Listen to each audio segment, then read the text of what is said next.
तर आपण लोटस महालकडून पुढे चाललेलो आहोत. लोटस महालच्या भिंती जर आपण पाहिल्या तर त्याच्यामध्ये छोटे छोटे असे झरोके काढलेत, ज्याच्यामुळे तिथे एक व्हेंटिलेशन होत असेल आणि वातानुकूलित अशी ती रूम तयार होत असेल.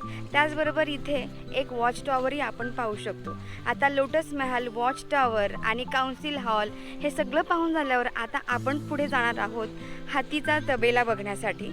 चला तर जाऊयात.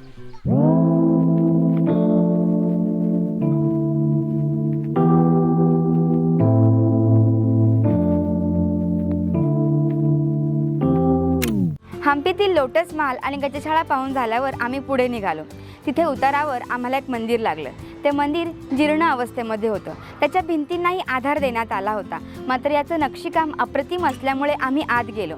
आत गेल्यावर पाहिलं तर या मंदिराच्या नक्षीकामाशिवाय इथे असणारी हनुमंताची मूर्ती ही अतिशय सुरेख आणि हम्पीतील सर्वात उंच हनुमंताची मूर्ती आहे असं म्हटलं तरी काही चुकीचं होणार नाही. आणि याबद्दलच आपला आजचा हा व्हिडिओ. नमस्कार, मी मधुरा आणि अनमोलपाटामध्ये आपलं मनापासून स्वागत. आता एवढं वर्णन केलं या मंदिराचं, तर प्रत्यक्षात हे मंदिरच पाहूयात आणि सुरुवात करूयात आपल्या आजच्या व्हिडिओला.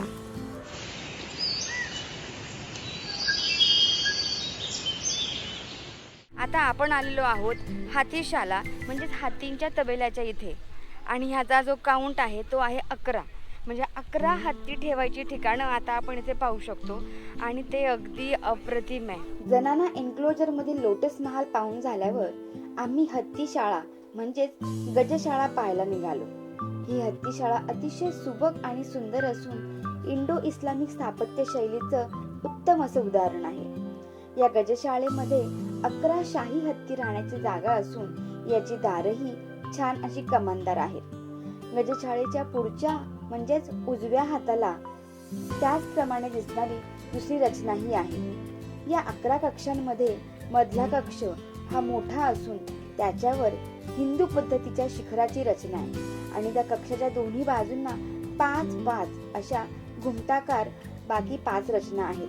त्याचबरोबर प्रत्येक कक्षात मागच्या बाजूला माहुतांना आत येण्यासाठी एक लहानसा दरवाजाही आहे. गजशाळा पाहून झाल्यावर ज्या मंदिराच्या इथे आम्ही थबकलो ते मंदिर आहे भगवान विष्णू आणि लक्ष्मी देवीचं. हे मंदिर भग्न अवस्थेत असल्याने इथे आत मूर्ती नाहीये, मात्र मंदिरात असलेली हनुमानाची मूर्ती लक्षवेधी आहे. आपण जर इथे मधल्या रस्त्यावर उभं राहिलो तर आपल्या मागच्या बाजूला आहे ते रंगमंदिर, पुढच्या बाजूला आहे तो लोटस महाल आणि इथे जो आपल्याला समोर दिसतोय तो आहे हातीचा तबेला.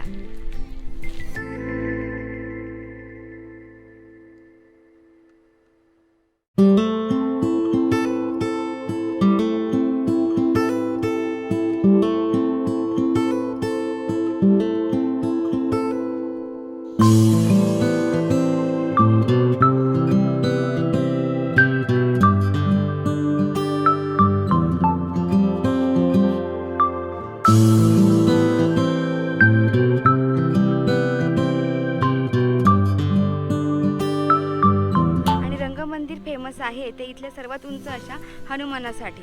त्याचबरोबर इथे एक देवीचंही मंदिर आहे जे 2.5 मीटर उंच अशा चौथऱ्यावर बनवलेलं आहे.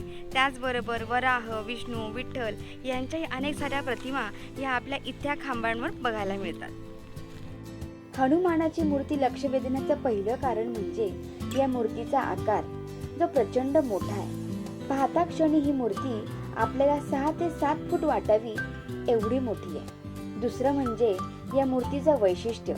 आपण तुंग आणि तिकोना यासारख्या किल्ल्यांवर पाहिलेली चपेटदान मारुतीप्रमाणेच ही मूर्ती आहे, जिचा एक हात वर असून दुसरा हात मांडीवर आहे. शेपूट डोक्याच्या वर गेलेला आहे आणि मूर्तीच्या पायाखाली एक राक्षस मारताना दाखवलाय. विजयनगरमधील इतर मूर्तींप्रमाणेच या मूर्तींवर भरतरी नक्षीकाम पाहायला मिळतं. हनुमानाच्या गळ्यात, हातात अनेक अलंकार असून पायातही तोडा पाहायला मिळतो. कमरेला एक सुंदर नक्षीकाम केलेला पट्टा असून त्यात खंजीर पाहायला मिळतं. रंगा माधव मंदिराच्या इथे असलेल्या शिलालेखावरून असं लक्षात येतं की पूर्वीच्या काळी या ठिकाणी भला मोठा कलेचे सादरीकरण करण्यासाठीचा एक हॉल होता, जिथे नृत्य, संगीत, गायन यांचं सादरीकरण होत असे. या मंदिराला देवडी असणारा गर्भगृह आहे. 18 खांब असलेला हा मुखमंडप यांनी इथे असणारं देवीचं मंदिर हे इतर मंदिरांपासून थोडं वेगळं आहे, कारण हे मंदिर जमिनीपासून सुमारे 2.5 मीटर अंतरावर आहे.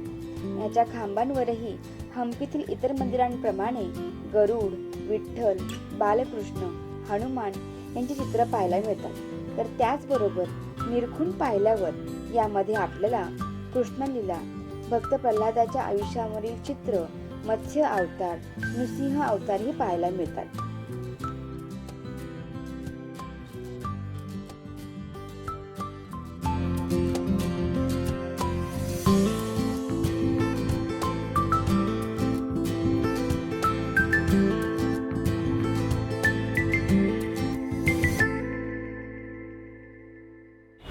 हम्पी म्हटलं की आपल्याला आठवतं ते विजय विठ्ठल मंदिर, विरूपाक्ष मंदिर किंवा कोदंडराम मंदिर. मात्र मित्र हो, या व्यतिरिक्त हम्पीच्या प्रत्येक कोपऱ्यात असणारी देवळंही अतिशय आखीव रेखीव आहेत. त्याचबरोबर त्यांचा वेगळा असा आपला इतिहासही आहे. त्यामुळे असं म्हणतात, हम्पी जर तुम्हाला पूर्णपणे पाहायचं असेल तर किमान 2 ते 3 महिन्याचा कालावधी आपल्याकडे हवा. मात्र काळजी करू नका, ह्या संपूर्ण मंदिरांचा इतिहास आम्ही आपल्यापर्यंत पोहोचवण्याचा प्रयत्न करतोय.